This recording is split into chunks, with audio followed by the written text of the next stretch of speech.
Hello comics fans, कैसे हैं आप लोग। इंडियन कॉमिक्स गॉड आपका अपने चैनल में स्वागत करता है। दोस्तों, आज मैं आपके लेकर आया हूँ महारावण सीरीज का 6वां भाग, कपालिका का वॉइस ओवर।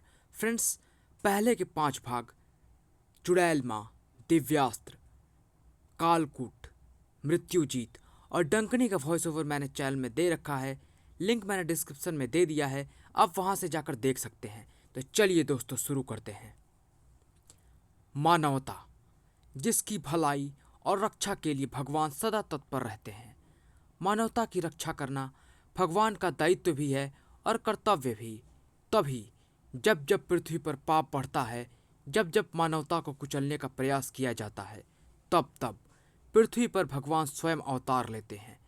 लेकिन इस बार भगवान ने नहीं, पाप ने अवतार लिया था, जिसने धीरे धीरे संपूर्ण ब्रह्मांड को अपने सिकंजे में कसना शुरू कर दिया था। पाप के अवतार के 2 सहयोगी थे, काल भुजंग और कालकूट। भोकाल ने जिन्हें देवताओं द्वारा दिए गए दिव्यास्त्रों और बलियों के बलि महाबली बजरंग बली की सहायता से समाप्त कर दिया। परंतु इस महाविजय ने भोकाल को महासंकट में डाल दिया, और वह महासंकट था साक्षात मृत्यु को जीत लेने वाला मृत्युजीत। अपने भरपूर प्रयासों से भोकाल जिसका बाल भी बांका नहीं कर पाया, पर जैसा कि नियम है इस नश्वर संसार में कि जो आया है उसे कभी न कभी समाप्त तो होना ही है। मृत्युजीत भी समाप्त हुआ, महाबली भोकाल के द्वारा ही समाप्त हुआ वह, और उसे समाप्त करने में भोकाल की सहायता की ब्रह्मांड के सबसे शक्तिशाली पुरुष, अति क्रूर और महान धनुर्धर धनुषा ने। मृत्युजीत को समाप्त करके भोकाल ने एक बहुत बड़ी उपलब्धि पाली थी, लेकिन साथ ही अपना परिवार खो दिया था। समाप्त होने से पहले मृत्युजीत भोकाल के परिवार को अपहरण करके उन्हें कलंका नगरी पहुंचा चुका था। कलंका नगरी, जिसके बारे में प्रसिद्ध था कि ब्रह्मांड की सारी सेनाएं मिलकर भी उस तक नहीं पहुंच सकती थी, क्योंकि कलंका नगरी की रक्षा का दायित्व संभाली हुई थी कलंकिनी, कपालिका और डंकनी नाम की 3 राक्षसी बहनें। तो छल, बल और अत्यंत शक्तिशाली शैतानी शक्तियों से युक्त थी, जिसमें अपने आप में बेजोड़ थी डंकिनी, प्रलयंकारी डंकों की स्वामिनी। उसके अविजित डंक फौलाद तक का सीना फाड़ने की क्षमता रखते थे, पर उन पराक्रमियों के सामने न उसके डंक काम आए और न उसका बल, और अंततः मृत्यु को प्राप्त हुई डंकिनी। और तब महाबली भोकाल ने पाप का समूल नाश करने और अपने परिवार को ढूंढ निकालने के लिए कलंका नगरी को अपना लक्ष्य बनाया। परंतु विष सागर पार करके कलंका तक पहुंचना इतना आसान नहीं था, क्योंकि विष सागर में मौजूद थी एक ऐसी प्रलयंकारी शक्ति जिसका नाम था मत्स्य केतु। विष सागर में खलबली मचा दी थी मत्स्य केतु ने। तीनों पराक्रमियों का पराक्रम तुच्छ सिद्ध हुआ उसके सामने। हार के साथ साथ मत्स्य केतु के रूप में सभी को अपनी मौत दिखाई दी कि तभी वृद्ध के रूप में सदा भोकाल के साथ मौजूद संकट मोचन हनुमान ने भोकाल को उस संकट से उबरने का उपाय बताया। महाबली, मत्स्य केतु पर अंकुश लगाकर ही इसे विष सागर पार करने का साधन बनाओ। वृद्ध की बात भोकाल के मस्तिष्क में घर कर गई। उसने तुरंत ही भगवान विघ्नेश्वर गणेश के अंकुश का स्मरण किया और उसके बल पर मत्स्य केतु के उत्पात पर अंकुश लगाकर उसे अपना दास बना लिया। अब मत्स्य केतु ने ना मात्र भोकाल को अपनी विशाल विषग्रंथि भेंट की, अपितु भोकाल को उसके साथियों सहित कलंका की उस धारा पर पहुंचाया जहां कलंका का सेनापति नरकेतु संधि और भोकाल के परिवार के साथ उसकी प्रतीक्षा में खड़ा मिला। सलोनी, रूपसी। संधि और भोकाल के परिवार को देखकर भोकाल सहित सभी प्रसन्नता से मानो नाच उठे, जबकि ऐसी स्थिति में भी किसी विचार में मर्मग्न एक तरफ बैठे थे पवन पुत्र हनुमान। संधि और भोकाल के परिवार को सामने लाने में अवश्य ही कोई रहस्य छिपा हुआ है। अवश्य इसमें राक्षसों की कोई ऐसी माया है जिसने इन मनुष्यों के साथ साथ हमारे मस्तिष्क को भी भ्रमित कर दिया है। आज हम स्वयं संकट में फंस गए हैं। ऐसे में हमारी सहायता हमें संकट मोचन का नाम देने वाले श्री राम ही कर सकते हैं। दूसरे ही क्षण बजरंग बली के अधरों पर आया वह नाम जो सदा उनके हृदय में वास करता है। जय श्री राम। अपने भक्त को संकट से उबारो भगवान। भगवान, हम भली भांति जानते हैं कपिराज कि कौन सा संकट तुम्हें हमारे समीप खींच लाया है। भगवान, तो कृपा शंका का निवारण कीजिए, समझाइए अपने भक्त को कि क्यों कलंकावासी संधि का प्रयास लेकर आए हैं, क्यों उन्होंने वापस लौटा दिया है पुरुष श्रेष्ठ महाबली भोकाल के परिवार को। यह सब कलंकिनी की माया है बजरंग। वो भगवान ब्रह्मा से वरदान प्राप्त कर और काली शक्तियों को अपना दास बनाकर तरह तरह की माया रचने में सक्षम हो गई है। महाबली भोकाल और उसके साथियों के साथ साथ तुम्हारा मति भ्रम उसी माया का परिणाम है, और हमें खेद इस बात का है कि हम इस माया के विरुद्ध चाहते हुए भी कुछ नहीं कर सकते, क्योंकि हम वह समस्त देवतागण वचनबद्ध हैं। परंतु चिंतित न हो वीर हनुमान, पृथ्वी पर जन्म लेने वाली हर शक्ति का नाश निश्चित है। बस तुम समय की प्रतीक्षा करो। अब तुम जाओ वानर राज, महाबली भोकाल को तुम्हारी आवश्यकता पड़ सकती है। जो आज्ञा भगवान। तुरंत ही अंतर्ध्यान हो गए बजरंग बली। श्री राम ने अचानक मुझे वापस लौट जाने का आदेश दिया। उनके इस आदेश के पीछे अवश्य ही कोई मतलब छिपा हुआ है। शायद भोकाल पर कोई संकट आने वाला है, परंतु कैसा संकट? भोकाल पर कौन सा संकट आने वाला था, इसके बारे में ना तो हनुमान कुछ जानते थे और ना ही खुद भोकाल कुछ जानता था। जब से तुम मुझे मिले हो, तुम में से किसी की भी जबान से कोई बोल नहीं फूटा। कुछ तो बोलो सलोनी, कुछ तो कहो रूपसी, बोलो क्या हुआ तुम्हें? न सलोनी बोली और न ही रूपसी, लेकिन फिर भी भोकाल को उसके प्रश्न का उत्तर मिला, और वह उत्तर उसे मिला एकाएक वहां गूंज उठी उस आवाज से। मनुष्यों की बात का उत्तर कोई मनुष्य ही दे सकता है भोकाल, और तू इस लायक नहीं कि तू मनुष्यों के साथ रहे। तू तो इस काबिल है कि तू पशुओं से बातें करे और पशुओं को ही गले लगाए।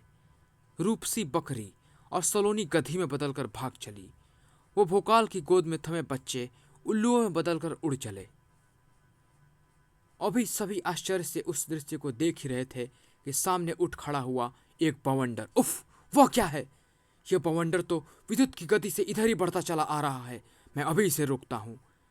धनुषा ने झपटकर अपना धनुष संभाला, लेकिन वह उसकी प्रत्यंचा संभाल पाता उससे पहले ही उस अद्भुत बवंडर ने सभी को अपने चपेट में ले लिया। उफ आ उफ, इस बवंडर ने तो अंधा कर दिया है हमें। हाथ नहीं सुझाई दे रहा। किसी को कुछ नहीं दिखाई दे रहा था। भोकाल को अपनी चपेट में लेकर बवंडर विद्युत की सी गति से घूमने लगा। उफ! बवंडर भोकाल को अपने साथ लेकर तीव्र गति से एक तरफ उड़ चला। मूर्ख हो तुम सब, जो तुमने यह समझ लिया हमने अपनी पराजय स्वीकार कर ली है। तुमसे संधि करना और भोकाल के परिवार को उसको सौंपना तो तुम सबको असावधान करने का भ्रम था, और यह भ्रम इसलिए पैदा किया गया ताकि मैं यानी कपालिका इन सब के बीच से महाबली भोकाल को लेकर उड़ चलूं।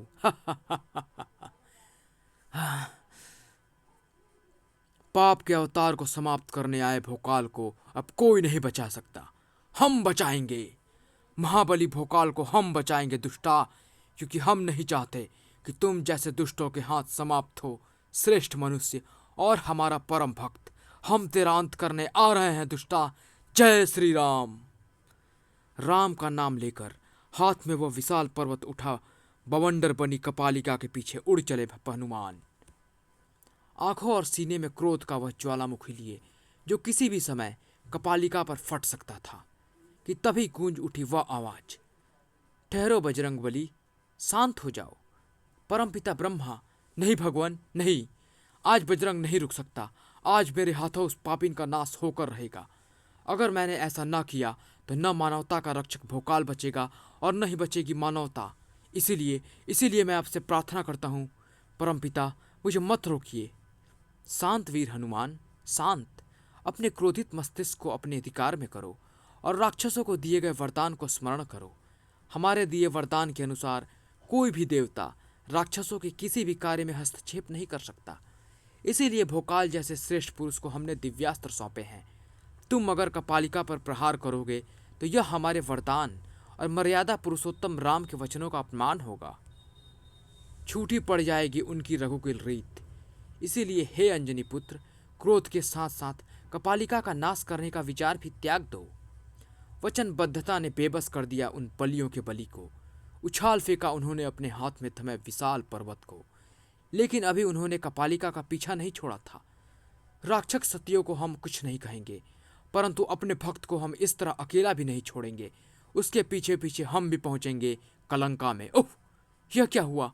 कलंका नगरी में प्रवेश करते ही हमारी शक्ति क्षीण हो रही है। हम नीचे गिर रहे हैं। ओह, कलंका के बारे में जैसा सुना था वैसा ही है। कलंका में प्रवेश करते ही हर पुण्य शक्ति क्षीण हो जाती है। हमारे साथ भी ऐसा ही हो रहा है, लेकिन नीचे पहुंचने से पहले हमें अपना रूप बदलना होगा। भोकाल का एक शुभचिंतक उसी के साथ साथ मुसीबत में फंसने जा रहा था। इधर बवंडर के विभीषिका के पश्चात अति क्रूर व धनुषा इत्यादि सहायता कार्यों में व्यस्त थे। वो भीषण बवंडर एकाएक आया और एकाएक ही वापस लौट गया। भोकाल से इस विषय में विचार विमर्श करना होगा। लेकिन भोकाल व वृद्ध कहाँ गए? यहाँ तो वे कहीं नजर नहीं आ रहे हैं। भोकाल को वहां ना पाकर ठनक गया अति क्रूर का माथा। दूसरे ही क्षण सारा घटनाक्रम उसकी समझ में आता चला गया।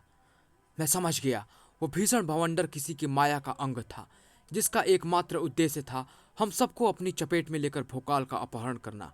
सचमुच सचमुच ऐसा ही हुआ है मित्र। राक्षसों ने छल करके हमारे मित्र का अपहरण कर लिया है। उत्तर में मेघ की तरह गरजा वो क्रूरों का क्रूर। ऐसा करके राक्षसों ने अपने काल को और अपने पास बुला लिया है धनुषा।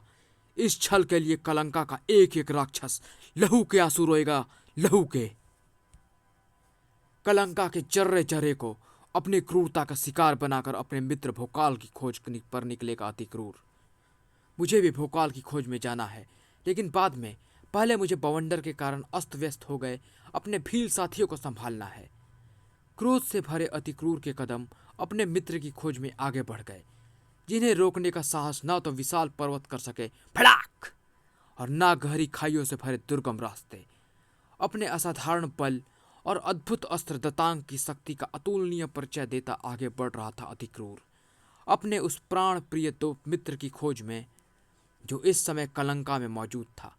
बवंडर अब ले रहा था एक ऐसी महाशक्ति का रूप जिसका नाम था कपालिका। इधर कपालिका वापस अपने रूप में लौटी। इधर चीते की तरह संभल कर अपने पैरों पर खड़ा हुआ वह महाबली।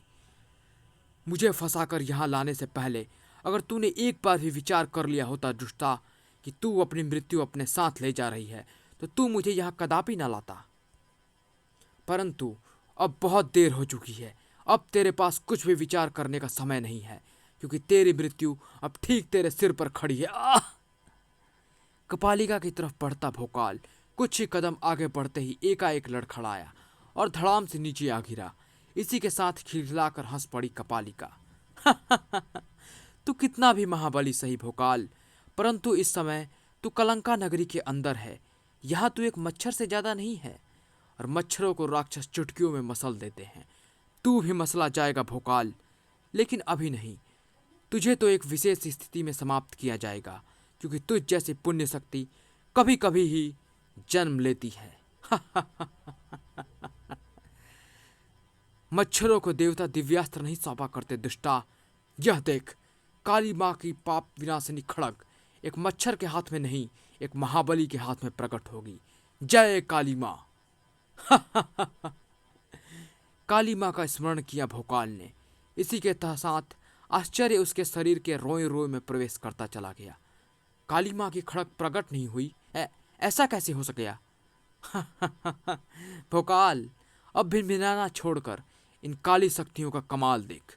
छोड़ यह बचपना और शांत खड़ा रह और अपनी मृत्यु की प्रतीक्षा कर। भोकाल को अपनी शक्ति के बंधनों में कैद करके पास ही स्थित उस विशाल प्रतिमा की तरफ पलटी कपालिका। मनुष्य श्रेष्ठ पाप का सबसे बड़ा दुश्मन दिव्यास्त्र धारक भोकाल कपालिका का बंदी है। महान कलंकिनी प्रकट होकर आदेश दो, इसका क्या किया जाए? प्रकट हो महान कलंकिनी, प्रकट हो। कपालिका से उंगली से निकली रक्त की धार उस काली प्रतिमा का रंग लाल करती चली गई। एक क्षण बाद ही उस प्रतिमा में हुए जोरदार धमाके ने सारे वातावरण को हिला डाला। ब्राम! धमाके से प्रतिमा के परखच्चे उड़ चुके थे, और अब प्रतिमा के स्थान पर साक्षात नजर आ रही थी वह पाप की देवी। महान कलंकी की जय हो। अपनी प्यारी बहन डंकिनी की मृत्यु के पश्चात आज पहली बार मैं अत्यधिक प्रसन्न हूँ, और ऐसा इसलिए कि आज तुम्हारे प्रयासों से कलंका में डंकिनी का हत्यारा उपस्थित है, और साथ ही उपस्थित है त्रिलोक की एक ऐसी शक्ति जिसे बंदी बनाने का साहस तो साक्षात काल में भी नहीं है। किस शक्ति की बात कर रही हो महान कलंकिनी? उत्तर में लहराया कलंकिनी का हाथ, और इसी के साथ हवा में लहराते वहां पहुंचे बंदी बने वृद्ध। यह है काल को मात कर देने वाली वह शक्ति जो संयोग से हमारे जाल में आ फंसी है। वृद्धवर, ये यहाँ कैसे आ पहुंचे? सचमुच यह कब यहाँ आ पहुंचा, इसकी तो मुझे खबर ही नहीं। भोकाल के साथ साथ कपालिका भी मुंह बाए वृद्ध को देख रही थी, जबकि प्रफुल्लित कलंकिनी बोले ही जा रही थी। रुधिर यज्ञ के लिए 11 लाख कुंभों में अभी जो 1 लाख कुंभ रक्त से खाली हैं, अब इन्हें 1 लाख मनुष्यों के रक्त से भरने की कोई आवश्यकता नहीं है कपालिका। इन दोनों पुण्यात्माओं का प्रताप 1 लाख मनुष्यों से कहीं अधिक है। प्रसन्नता से नाचो कपालिका, प्रसन्नता से नाचो, और कल आने वाली अमावस्या को ही रुधिर यज्ञ पूरा करने की तैयारी करो, और करो 10 लाख कुंभों में भरे रक्त के साथ साथ इन दोनों के रक्त की रुधिर यज्ञ में पूर्णाहुति देने की तैयारी। ठहाका लगाकर पुनः प्रतिमा में बदल गई कलंकिनी नहीं जानती थी कि कल जिस रुधिर यज्ञ सफल करने का वह सपना देख रही थी, उसे आज ही ध्वस्त करने की ठान कर आगे बढ़ रहा था वह महाबली, बलशाली, वह सर्वाधिक क्रूर, चट्टानों का चूरा करता और खाइयों को पाटता हुआ, जिसकी एक ही मंजिल थी, कलंका, और उसके प्रयास बता रहे थे वह कलंका बहुत जल्द पहुंच जाना चाहता था। भड़ाक! लेकिन कलंका तक पहुंचना इतना आसान कहाँ था। बचाओ, बचाओ! पास ही कहीं से गूंजी थी वह पीड़ा भरी चीख, जिसने एक पल के लिए दतांग के बरसते कहर को रोक लिया। कोई संकट में है, मुझे उसे देखना चाहिए। तुरंत ही उस शक्तिमान के कदम चीख का पीछा करने लगे, और कुछ ही क्षणों बाद जा रुके उस विशाल गुफा के सामने। बचाओ, बचाओ! उह! इसी गुफा से आ रही है किसी के चीखने की आवाज, इसलिए मुझे बिना कोई क्षण गवाए इस गुफा में प्रवेश कर जाना चाहिए। तीव्र गति से दौड़ते हुए गुफा में प्रवेश करके अति क्रूर ने सिद्ध कर दिया कि जिनकी भुजाओं में असीम बल होता है, जिन्हें अपनी शक्ति पर पूर्ण विश्वास होता है, वे सोचने समझने में समय खराब नहीं करते। लेकिन अभी गुफा के मुंह ने बंद होकर यह बता दिया कि परिस्थिति चाहे जैसे भी हो, सोचना समझना अत्यंत आवश्यक है, नहीं तो कभी भी किसी पर भी खटाक अचानक आ सकती है कोई संकट। लेकिन जो संकट में फंसे रहने के बाद भी अपने विवेक, अपने संयम को कायम रखने के साथ साथ संकट से भी जूझना जानते हैं, उन्हें न संकट की गंभीरता समझने में ज़्यादा देर लगती है और न ही संकट को रौंद कर उससे बाहर निकलने में। अति क्रूर के साथ ही अन्य युवक भी अजगोरा के खुले जबड़े से अपनी जान बचाकर भागे। इसी के साथ मानो वहां भूचाल आ गया। कलंका की तरफ बढ़ने वाला हर प्राणी अजगोरा के उदर में पहुंचता है। तू भी पहुंचेगा। ये अलग बात है कि अन्य प्राणियों की तरह तू अजगोरा के उदर में जीवित होकर नहीं, मृत होकर जाएगा। अपने मित्र को खोजने का वचन लेकर निकला हूं मैं अजगोरा। मेरी राह में आने वालों के दांत मैं दतांग से तोड़ देता हूं। फटाक! तेरे इस भीषण शस्त्र का वार मेरी मोटी खाल पर उस तिनके की तरह हो रहा है जिसे मैं यूं ही हवा में उड़ा सकता हूं। उफ! पहाड़ तक नहीं टिक पाते मेरी फूंक के सामने। उफ!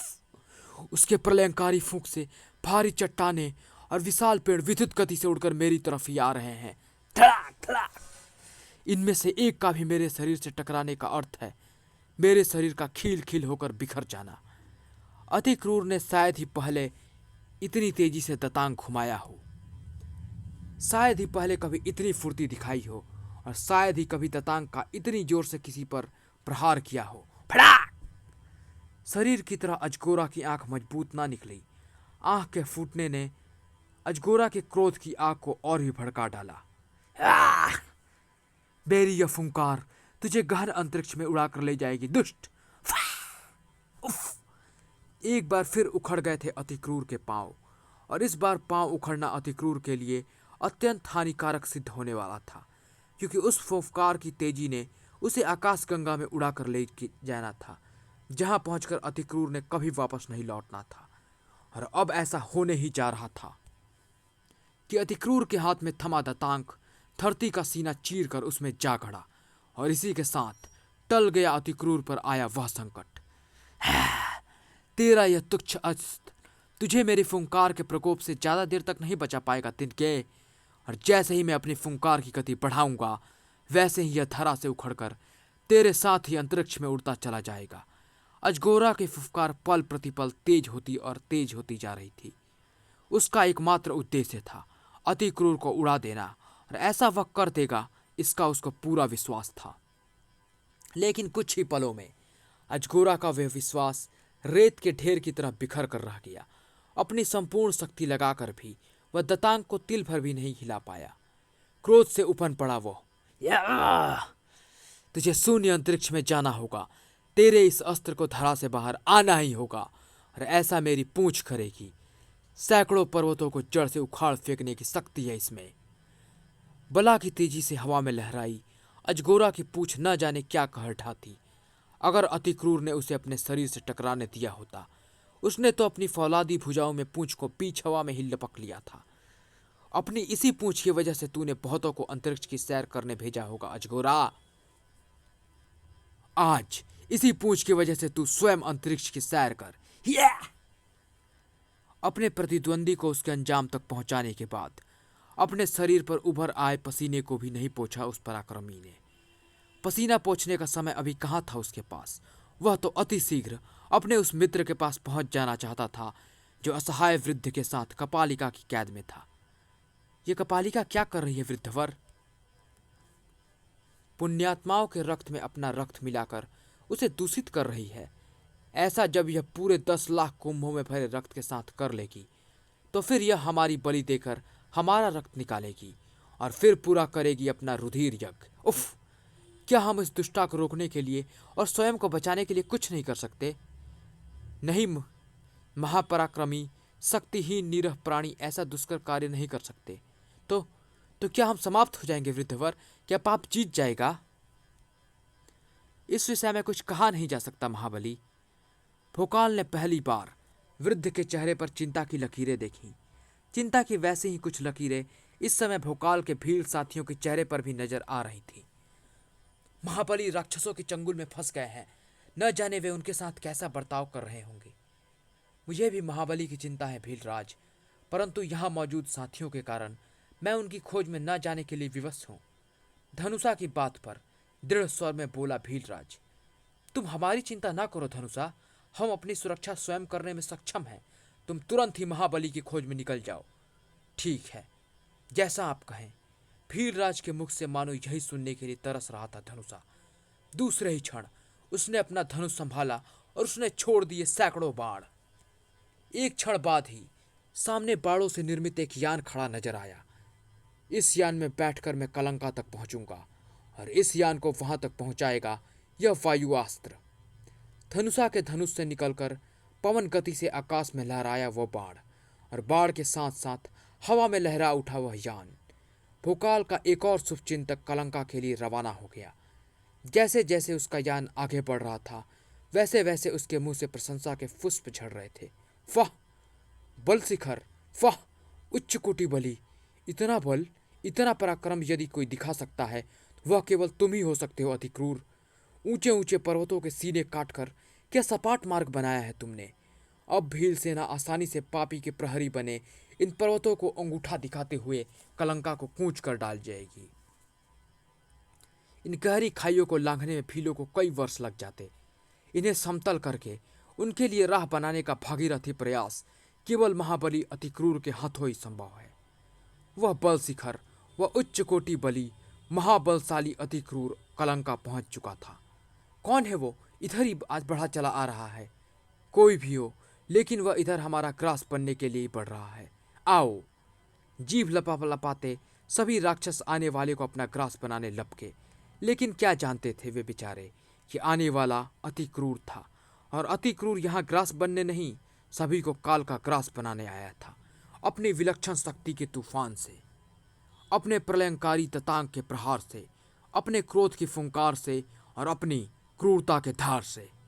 अचानक क्रोध से भरी अतिक्रूर को आंखों को नजर आया वह दृश्य। अरे, यह आकाश से कलंका नगरी में कौन गिर रहा है? मुझे तो वह कोई अपना ही जाना पहचाना लग रहा है। देखना चाहिए वह कौन है।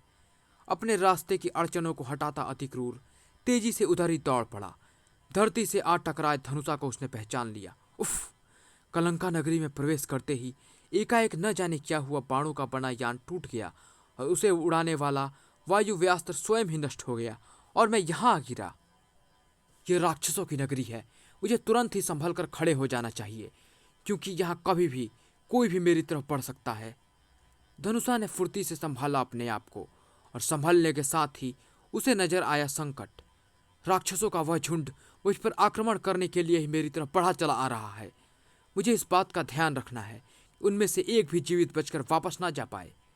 एक साथ कई घातक तीर तरकस से निकाल लिए उस महान धनुर्धर ने, लेकिन प्रयोग वह एक का भी नहीं कर पाया। अरे, ये क्या! बाण चढ़ाते ही प्रत्यंचा टूट गई। उफ! कैसे हुआ यह सब विचार करने की अब तुझे आवश्यकता नहीं है, क्योंकि अब तेरा शरीर हम सबके उदर की क्षुधा शांत करने के काम आने वाला है। उफ! मुझे अपने नागबाण का उपयोग करके उसका धनुष बनाना होगा। धनुषा का नागबाण से बना धनुष भी व्यर्थ गया। ओह! नागबाण की भी शक्ति कार्य नहीं कर पाई। क्या हो रहा है यह सब? प्रलय बरसाने वाले बाण आज तिनके साबित हो रहे थे। ब्रह्मांड का सबसे विलक्षण धनुर्धर अपंग सा हो गया था। राक्षसों के रूप में मृत्यु उसके इर्द गिर्द आ खड़ी हुई थी और वह उससे बचने के लिए कुछ भी नहीं कर सकता था। भोकाल और हनुमान जैसी पुण्य शक्तियों के साथ अब धनुषा भी राक्षसों के चंगुल में फंसकर समाप्त होने जा रहा था। लेकिन ऐसे कहाँ उन्हें समाप्त होने देता वह, जो उन्हें बचाने का प्रण लेकर कलंका नगरी में आया था। यह मेरा दतांक उस उदर को ही समाप्त कर देगा जिसमें मेरे मित्रों को भोजन बनाने की भट्टी सुलग रही है। तुम्हारे इन दांतों को चबड़ों से जुदा कर देगा जो मेरे मित्रों के लिए किटकिटा रहे हैं। तुम भी इसका प्रहार चखो। तुम्हारी क्षुधा ही क्या, तुम्हें भी शांत किए देता हूं मैं। फटाका! सभी राक्षसों को अपनी क्रूरता का शिकार बनाकर अति क्रूर ने धनुषा को संभाला। अपने आप को संभालो मित्र, तुम्हारी इस क्षीण दशा की जिम्मेदार यह कलंका नगरी है। ओह, ऐसा है तो तुम यह कैसे सकुशल हो और कैसे अपनी शक्ति का प्रयोग कर पा रहे हो? मैं राक्षस जाति का हूं, इसलिए इस नगरी का प्रभाव मेरी शक्तियों पर नहीं पड़ रहा। इसका तात्पर्य हमारा मित्र भोकाल भी क्षीणावस्था में इसी नगरी में कहीं होगा ना? हाँ, परंतु चिंता मत करो धनुषा, मैं उसे कुछ नहीं होने दूंगा। पूरी कलंका नगरी को तहस नहस करके भी खोज निकालूंगा मैं उसे। धनुषा को साथ लेकर अति क्रूर ने कदम आगे बढ़ा दिए, उनकी तलाश में जो अब उससे ज्यादा दूर नहीं थे। जैसे जैसे यह अपना रक्त कुंभों के रक्त में मिलाती जा रही है, वैसे वैसे उसके शरीर में शिथिलता आती जा रही है। हाँ, शरीर से रक्त निकलने के कारण दुर्बलता तो होती जा रही है, परंतु जैसे ही यह रुधिर याग पूरा कर लेगी, जो ऐसी अपार शक्ति की स्वामिनी बन जाएगी जिसे ब्रह्मांड में कोई शक्ति पराजित नहीं कर सकती। ओह, काश काश हम दुष्ट कपालिका को वह शक्ति प्राप्त करने से रोक पाते। हम कपालिका को नहीं रोक पा रहे हैं तो क्या हुआ, कपालिका तो फिर भी रुकेगी, क्योंकि आ पहुंचा है उसे रोकने वाला। वो देखो! भोकाल ने तुरंत ही वृद्ध के हाथों की दिशा में देखा और उसे नजर आया अति क्रूर। राक्षसों की निगाहें भी अति क्रूर पर पड़ गई। वह स्वामिनी कपालिका के यज्ञ में विघ्न डाल सकता है, उसे रोको! लेकिन वे जिसे रोकना चाहते थे वह एक ऐसा तूफान बनकर आया था जो अपनी शक्ति से शत्रु के बड़ी से बड़ी दीवार से टकराने और उसे ध्वस्त करके अपने लक्ष्य की तरफ बढ़ जाने में सक्षम था। भोकाल, वृद्धवर, आप लोग ठीक तो है ना? एक क्षण बाद ही भोकाल और वृद्ध के शरीर पर मौजूद मजबूत बंधन उनके शरीर से अलग हो चुके थे। राक्षसों को अपने आराध्यों को धन्यवाद देना चाहिए कि तुम्हारे शरीरों पर खरोच भी नहीं आई है, वरना राक्षसों के लहू की नदी बहती नजर आती आज कलंका में। आओ आओ, यहां से चले मित्र, ठहरो! ज्वालामुखी के फटने जैसी उस आवाज ने सभी को चौंकाया, जो गूंजी थी क्रोध से थर थर कांपती कपालिका के कंठ से। यह मेरे व्यस्तता का लाभ उठाकर तूने इन मनुष्यों को मुक्त करा लिया कीड़े, लेकिन तू यह कैसे सोच लिया कि तू इन्हें लेकर कलंका से बाहर चला जाएगा? जानता नहीं तू क्या, एक बार कलंका के अंदर आने के पश्चात मनुष्य की आत्मा भी कलंका से बाहर नहीं जा सकती। मनुष्य की आत्मा कलंका से बाहर जाती हो या न जाती हो, लेकिन इतना जान ले दुष्टा कि तेरी आत्मा जरूर यहाँ से बाहर जाएगी, और ऐसा अति क्रूर के हाथों होगा। अति क्रूर का दतांग चला, लेकिन कपालिका का वह बाल भी बाका नहीं कर पाया, क्योंकि वह बवंडर में बदल चुकी थी। आंधी का दूसरा नाम कपालिका है, अति क्रूर, और इस आंधी को तो छू भी नहीं पाएगा। इतनी शक्ति नहीं है तुझमें। तू दतांग की शक्ति से भी परिचित नहीं है दुष्टा। आंधी तूफान के भी सीने चीरे हैं इसने। फड़ाक! इस बार अति क्रूर के हाथ से तूफान की तेजी से छूटे दतांग ने कपालिका को बचने का अवसर नहीं दिया। दतांग की भयंकर चोट खाकर घायल नगीन की तरफ फुफकारती हुई कपालिका बोल पड़ी। शैतान की काली शक्तियों की स्वामिनी पर वार किया है तूने, अब तेरी खैर नहीं। महामुंड प्रकट हो। बिजली सी गरजी कपालिका। महामुंड तुरंत प्रकट हुआ, विकराल, मारक, प्रचंड। कपालिका के आदेश पर आक्रमण के लिए तैयार। आक्रमण! महामुंड इसके शरीर को रौंद कर धरा का बिछौना बना दे। मेरे शरीर को रौंदने से पहले इसे अपनी ताकत की परीक्षा देनी पड़ेगी। फड़ाक! अति क्रूर का शरीर कोई भूसे का ढेर नहीं है जिसे धरा पर बिछाया जा सके। दतांग के भीषण प्रहारों ने मुंड के सभी दांतों को कंकड़ की तरह जमीन पर बिखरा दिया, लेकिन अपने आप को मुंड के प्रहार से वह बचा नहीं पाया। फड़ाक! लड़खड़ा कर एक तरफ गिरा अति क्रूर, और जब तक वह संभल पाता उससे पहले ही हो गया अनर्थ। अति क्रूर, मैं तुम्हें बचाने आ रहा हूं मित्र।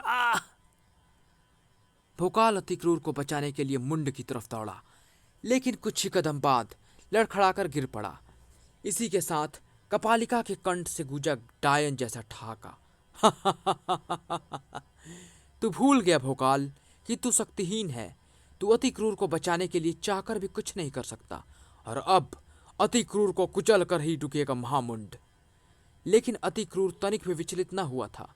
बचो अति क्रूर, बचो मित्र। मित्र, यह महामुंड मेरे लिए उस फुग्गे के समान है जिसे बालक इधर से उधर उछालकर खेला करते हैं, और जब मन भर जाता है तो उसे फाड़कर उसके धमाके का आनंद उठाते हैं। ठक! विश्व के सबसे प्रलयंकारी अस्त्र दतांग के प्रहार से खील खील होकर बिखर गया वह मुंड। इसी के साथ हवाइयां उड़ने लगी कपालिका के चेहरे पर। महामुंड को अति क्रूर ने नष्ट कर दिया। रक्त कुंभी में अपना रक्त मिलाते मिलाते मैं अत्यंत दुर्बल हो गई हूँ। ऐसी दशा में मैं अपनी जो भी शक्ति प्रयोग करूंगी, अति क्रूर उसे समाप्त कर डालेगा। इसीलिए अब मेरे पास कपाल चलाने के सिवा कोई चारा नहीं है। कपालिका ने चला दिया अपना सबसे शक्तिशाली अस्त्र कपाल, जिसके शक्ति का अद्भुत चमत्कार तुरंत ही सामने आया। ऐसा क्यों लग रहा है मुझे कि मेरा लहू मेरे शरीर से बाहर की तरफ खींच रहा है। कहीं कहीं ये मेरा भ्रम तो नहीं। अति क्रूर के साथ जो घट रहा था वह उसका भ्रम नहीं था, बल्कि सच्चाई थी कि उसका सारा लहू वास्तव में उसके शरीर से बाहर खींच रहा था, कपाल की बदौलत जो तेजी से अति क्रूर के लहू से भरता जा रहा था। इस प्रक्रिया को रोकने के लिए कोई कुछ नहीं कर सकता था, न वृद्ध रूपी हनुमान, न महाबली भोकाल, और न महान धनुर्धर धनुषा। बस कुछ ही क्षणों में अति क्रूर का सारा लहू कपाल में भरा होगा। उन तीनों के साथ साथ अब ब्रह्मांड का वह सबसे शक्तिशाली पुरुष भी समाप्त होने जा रहा था कि तभी अचानक कपाल एक तेज आवाज के साथ खील खील होकर बिखर गया, और ऐसा किया था उस काली किरण ने। फड़ाक! जिसे छोड़ने वाली थी। महान कलंकिनी, तुमने कपाल फोड़कर इसे बचाया। हाँ कपालिका, क्योंकि क्रोध में वशीभूत होकर तू अपने ही लहू को खींच रही थी। अपना लहू? हाँ कपालिका, इसके रगों में भी एक राक्षसी का ही लहू दौड़ रहा है। और जानती है वह राक्षसी कौन है? कौन? वही स्वरूपा, जो जब तक कलंका नगरी में रही रात दिन मेरी पूजा करती रही। वही स्वरूपा जिसकी भक्ति देखकर मैंने जिसे अपनी पुत्री बना लिया था। यह अति क्रूर उसी स्वरूपा का पुत्र है। फिर कलंकनी ने सहारा दिया और अति क्रूर को उठाया। उठो पुत्र। कलंकिनी ने अति क्रूर को संभाला और उसके सिर पर ममता से भरा हाथ फेर कर बोली, मुझे यह जानकर अत्यंत प्रसन्नता है, मेरी धर्मपुत्री का पुत्र ब्रह्मांड का सबसे शक्तिशाली पुरुष है। हमें तुझ पर गर्व है पुत्र अति क्रूर। परंतु यह जानकर अत्यंत दुख भी है कि तुम भी अपनी माँ की तरह पुण्य और धर्म के पक्षधर हो। तभी तुम हमें समाप्त करने के लिए इन मनुष्यों के साथ यहाँ आ पहुँचे। तुम भटक गए हो पुत्र अति क्रूर, तुम राक्षस जाति की हो। तुम्हारा लक्ष्य राक्षसों को समाप्त करना नहीं, मनुष्यों को समाप्त करना होना चाहिए, ताकि पूरे ब्रह्मांड में राक्षसों का एक छत्र राज्य स्थापित हो सके। पाप और अधर्म के बल पर स्थापित किया जाने वाला कोई भी राज अति क्रूर को स्वीकार नहीं है महान कलंकिनी। चाहे वो राज स्थापित करने का प्रयत्न राक्षसों द्वारा किया जाए, चाहे मनुष्यों द्वारा, अपनी माता और पिता की तरह अति क्रूर भी कभी पापी का साथ नहीं देगा। हमेशा पुण्य और धर्म की राह पर चलेगा अति क्रूर, और राह में जो अड़चन बनेगा अति क्रूर उसे मिटा देगा। जरा भी विचलित नहीं हुई कलंकिनी। पूर्वतः ममता से लबालब स्वर निकला उसके कंठ से। समझने का प्रयास करो पुत्र अति क्रूर, हम हाथ मत लगाओ मुझे। लाखों मनुष्यों के लहू से रंगा कोई हाथ मेरे शरीर को छुए, यह मुझे कदापि स्वीकार नहीं। हट जाओ पीछे। तूने तूने महान कलंकिनी का अपमान किया है दुष्ट, मैं तुझे छोड़ूंगी नहीं। नहीं कपालिका, नहीं। बालकों की नादानियां क्रोध की नहीं, प्रेम की हकदार होती हैं। मुझे विश्वास है कि प्रेम से मेरा यह प्रिय नाती भी समझ जाएगा। अभी भी ममता उगल रही थी कलंकिनी की आवाज, जबकि शोले बरस रहे थे अति क्रूर के स्वर में। मुझे समझाने का प्रयत्न व्यर्थ है महान कलंकिनी। तुम्हारे लाख प्रयत्न के बाद भी मैं इस पाप की नगरी में एक क्षण के लिए भी नहीं ठहर सकता। मैं अपने मित्र को लेकर यहाँ से जा रहा हूँ। जिसमें साहस हो, जिसका सीना फौलाद से भरा हो, वह आकर रोक ले मेरा रास्ता। वह उन पुण्य शक्तियों को ले जा रहा है महान कलंकिनी। उनके जाने से हमारे रुधिर यज्ञ में विघ्न पड़ेगा। रोको उसे। नहीं कपालिका, अपनी माँ की तरह वह भी बहुत हठी है। जैसे वह नहीं रुकी थी, वैसे भी यह भी नहीं रुकेगा। इसीलिए इसे जाने दो। नहीं, मैं उसे जाने देकर रुधिर यज्ञ में विघ्न नहीं पड़ने दूंगी। मैं रोकूंगी उसे। मैंने कहा ना, नहीं रुकेगा वह, और न ही कोई उसे रोकेगा। कलंकिनी की कहर भरी आवाज पूरी कलंका में गूंजती चली गई। अब भला कौन अति क्रूर को रोकने का साहस करता। भोकाल, हनुमान, धनुषा और अति क्रूर जैसे राक्षस शत्रुओं को मुक्त करके अपने भक्त प्रेम की कीमत चुका रही थी कलंकिनी। जल्द ही अति क्रूर उन तीनों पराक्रमियों को लेकर कलंका से बाहर आ गया। बाहर आते ही सामान्य हो चुके थे तीनों। हम सुरक्षित तो बाहर आ गए, परंतु इसे हमें क्या लाभ हुआ। ना तो हम कपालिका को समाप्त कर पाए, न ही उसका रुधिर यज्ञ रोक पाए। बाहर आकर हमारी शक्तियां पुनः लौट आई हैं। इसीलिए मैं अपने प्रलयंकारी बाणों की सहायता से यहीं से रुधिर यज्ञ को रोकने का प्रयास करता हूँ। कलंका हर शक्ति छीन लेती है, यह बात जानते हुए भी ऐसी बात करना मूर्खता है महान धनुर्धर। क्या उसका कोई उपाय नहीं है वृद्धवर? एक उपाय है। अगर कलंकिनी कलंका से बाहर आ जाए तो फिर कलंका में घुसकर भी तुम सब अपनी अपनी शक्तियों का प्रयोग कर सकते हो। ओह, परंतु कलंकिनी कलंका से बाहर आएगी कैसे? उसे बाहर कौन ला सकता है? अति क्रूर कलंकिनी को कलंका से बाहर ला सकता है। अति क्रूर दृढ़ कदमों से एक तरफ चल पड़ा। अति क्रूर ने झुककर एक कांटा उठाया और उसे अपनी उंगली में घोंप दिया। कांटा बाहर खींचते ही रक्त की धारा ऐसे बाहर निकली जैसे धारा को फाड़कर पानी का चश्मा बाहर निकलता है। जैसे गोमुख से गंगा द्रुत गति से निकलती है, उसी तीव्र गति से वह रक्त प्रवाह कलंका की धारा दीवारी चार धाराता हुआ कलंका में उपस्थित कलंकिनी की प्रतिमा को नहलाता चला गया। प्रकट हो महान कलंकिनी, प्रकट हो। एक क्षण बाद ही बड़ाम धमाके से मूर्ति के पर खच्चे उड़ाकर प्रकट हुई वह कलंका की स्वामिनी, और अगले ही पल वह कलंका के बाहर अति क्रूर के सामने खड़ी थी। आखिर तुम्हें मेरी सहायता की आवश्यकता पड़ ही गई पुत्र। नहीं, मुझे तुम्हारी सहायता नहीं, तुम्हारा वरदान चाहिए। वह वरदान जिसका वचन तुमने मेरी माँ और अपनी धर्मपुत्री को दिया था। हाँ, स्वरूपा की भक्ति से प्रसन्न होकर मैंने एक बार उसे कोई वरदान मांगने को कहा था, लेकिन उसने कुछ नहीं मांगा। सचमुच वह वरदान मुझ पर स्वरूपा का कर्ज है पुत्र अति क्रूर, और तुम्हें इसका पूरा अधिकार है कि हम वह वरदान मांगकर हमें उस दायित्व से मुक्त करो। धन्यवाद महान कलंकिनी, परंतु मुझे भय है कि तुम वरदान देने से इनकार न कर दो। ऐसा नहीं होगा पुत्र। कलंका को छोड़कर तुम कुछ भी मांगो, तुम्हें अवश्य मिलेगा। ऐसा है तो मैं तुमसे कलंका के बाहर यहाँ इस युद्ध भूमि में युद्ध लड़ने का वरदान मांगता हूँ। अति क्रूर के शब्दों ने कलंकनी पर मानो बिजली गिरा दी। उफ! ये तुमने क्या मांग लिया पुत्र? भला भला मैं अपने जिगर के टुकड़े से युद्ध कैसे लड़ सकती हूँ? कुछ कुछ और भी, कुछ भी मांगो पुत्र, कुछ भी, परंतु ये मत मांगो। मुझे मात्र यही वरदान चाहिए महान कलंकिनी। ना देना हो तो मैं तुम्हें इसके लिए विवश नहीं करूंगा। अपने वचन के हाथों विवश होकर एक माँ अपने ही बेटे से युद्ध करने को तैयार है पुत्र। कलंकिनी के हाथों में हथियार, हृदय में ममता और आंखों में आंसू मौजूद थे, जबकि पास ही मौजूद वृद्ध के आंखों में मौजूद थी सूर्य सी चमक। हमारी योजना अनुसार कलंकिनी अति क्रूर से युद्ध करने कलंका से बाहर आ चुकी है। जाओ, कलंका में प्रवेश करो महाबली। इधर राक्षसों पर मौत बरसाने के लिए भोकाल और धनुषा ने कलंका में प्रवेश किया, और इधर शुरू हुआ कलंकिनी और अति क्रूर का युद्ध। खतरनाक! वाह पुत्र वाह! तुम्हारे बारे में जैसा सुना था वैसा ही पाया। तुम वास्तव में ही महान योद्धा हो, जिसके हाथों में है दतांग जैसा प्रलयंकारी अस्त्र। अति क्रूर और कलंकिनी एक दूसरे पर वार कर रहे थे, जबकि भोकाल और धनुषा, वो रही कपालिका, अपने रुधिर यज्ञ को समाप्त करने के प्रयास में जुटी हुई है। वृद्धवर के अनुसार इन 11 लाख कुंभों को एक ही बाढ़ में फोड़ना आवश्यक है। इसके लिए उचित रहेगा यह कोटिस लक्ष्य भेदी बाण।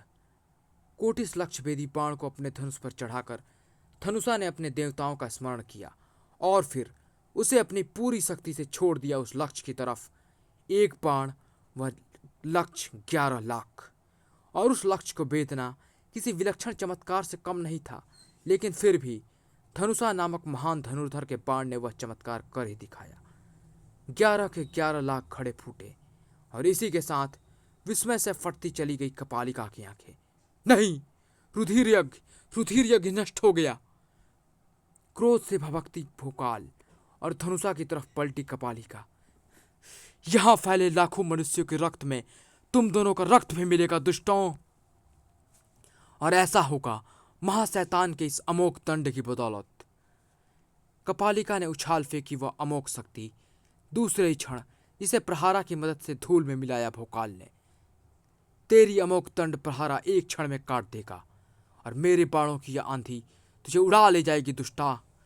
कपालिका को आंधियों सलाम करती हैं। कपालिका क्षण होकर भी इतनी शक्तिशाली है कि तुम्हें खाक में मिला दे। बोलते बोलते न जाने क्या किया कपालिका ने कि उसका सिर भयंकर रूप धारण करने लगा। तुम दोनों को समाप्त करने के लिए अपनी एक असाधारण शक्ति का उपयोग कर रही हूं मैं।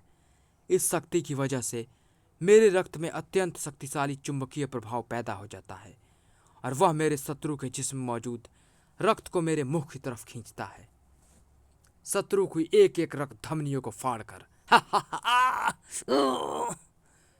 भोकाल और धनुषा के कुछ समझ पाने से पहले ही उनके शरीर की नसें फूलने लगी।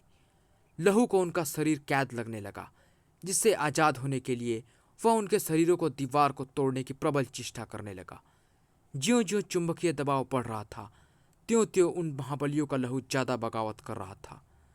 क्या हाथ, क्या पैर, क्या कंधे, क्या छाती, क्या चेहरा, सब कुछ रक्त दबाव की अधिकता से फट पड़ने को उतारू हो गया था। ठीक उसी समय एक और पराक्रमी अपनी मौत से पूरे जी जान से जूझ रहा था, और वह पराक्रमी था अति क्रूर, जो कलंकिनी से हर वार का प्रत्युत्तर अपने भीषण प्रहारों से दे रहा था, और उसके वही तेवर बता रहे थे कि वह मौत को काफी देर तक टिक सकता था। वहीं भोकाल और धनुषा मात्र कुछ ही क्षण और टिकने वाले थे। मृत्यु हम दोनों से ज्यादा दूर नहीं, हमारे शरीरों से लहू छूटा नहीं कि हम निष्प्राण होकर गिरे नहीं, लेकिन अपने प्राण बचाने का एक प्रयास तो मुझे करना ही होगा। कोई भी क्षण उनके जीवन को मृत्यु की गोद में पहुंचा सकता था, और यह बात अच्छी तरह समझ गया था भोकाल। और इसके लिए मुझे श्री राम का स्मरण करके उनका अद्भुत धनुष प्राप्त करना होगा। फिर यह नलिका बाण कपालिका की लहू की प्यास अवश्य पूरा करेगा। श्री राम का समस्त स्मरण कर भोकाल ने यह बाण प्रत्यंचा खींचकर छोड़ दिया। बाण जा खड़ा हुआ 11 लाख रुधिर कुंडों से बहे लहू के तालाब में। और फिर उस नलिका बाण, जो कि अंदर से नलिका की तरह खोखला था, कि खिंचाव शक्ति से सारा लहू उस बाण के जरिए चुंबकीय प्रभाव से रक्त खींचने को आतुर राक्षसी के खुले मुंह में प्रवेश करता चला गया। महाबली की लहू की प्यासी एकाएक संभल न पाई। 10 लाख घड़े खून तीव्र गति से उसके खुले मुंह से उसके उदर में प्रविष्ट होता चला गया। राक्षसी का उदर बड़ा और बड़ा होता चला गया, किंतु इतना लहू एक बार में आज तक किसी राक्षसी ने नहीं पिया था। कपालिका का तेजी से बढ़ता पेट कब तक वह कमाल दिखा पाता। एक भयंकर विस्फोट से खंड खंड होकर कलंका की धरा पर बिखर गया उसका शरीर। बादल फटने से हुई भीषण बरसात की तरह वह लहू बरसा कलंका नगरी पर, जिसके छींटे गिरे कलंकिनी के शरीर पर भी। ओह नहीं, ये रक्त! इसका मतलब कपालिका समाप्त हो गई। कपालिका के साथ साथ रुधिर यज्ञ भी समाप्त हो गया है महान कलंकिनी, और इसी के साथ समाप्त होता है हमारा यह युद्ध। अति क्रूर ने दंतांक एक तरफ फेंक दिया। इसी के साथ एक दर्द भरी मुस्कान खेल गई कलंकिनी के अधरों पर। मैं पहले ही जानती थी ऐसा ही होगा पुत्र। मैं पहले ही समझ गई थी कि तुम मुझे युद्ध लड़ने हेतु कलंका से बाहर इसलिए लाना चाहते थे ताकि वे मनुष्य मिलकर कपालिका को मारकर रुधिर यज्ञ भंग कर दे। लेकिन सब कुछ जानते बूझते भी मुझे अपना वचन निभाने कलंका से बाहर आना ही पड़ा। अब तुम्हारे उद्देश्य के पूरा होने के साथ अपनी धर्मपुत्री को दिया मेरा वरदान भी पूरा हो गया है। मेरे वचन से मुक्ति मिल गई है मुझे। इसीलिए मैं तुम्हें चेतावनी देने के साथ साथ 2 पहर का समय देती हूँ पुत्र अति क्रूर। अपने मनुष्य साथियों को लेकर कलंका से दूर चले निकल जाओ, नहीं तो मेरे कहर पर लगा बांध टूट जाएगा और तुम्हारे साथियों के साथ साथ तुम्हें भी नेस्त नाबूद कर देगा, क्योंकि अब मैं भूल चुकी हूं कि तुम मेरी धर्मपुत्री के पुत्र हो। क्रोध से गरजती कलंकिनी अदृश्य होती चली गई। कपालिका पर जीत हासिल करके खुशी से नाचते कूदते चारों अपने भील साथियों को वह खुशखबरी सुनाने के लिए चल पड़े। समाप्त।